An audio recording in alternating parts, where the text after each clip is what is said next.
నాకు కూడా అర్థం కాదు. పక్కింటమ్మ ఏంది ఊరికి రన్ చూసి చిన్న స్మైల్ ఇస్తుంది.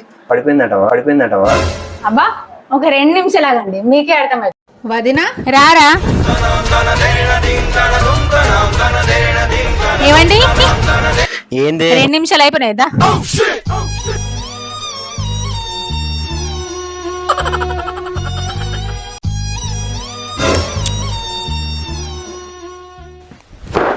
Emotional damage. ఇప్పుడు అర్థమైందా ఆమె ఎందుకు అట్లా చేసిందో?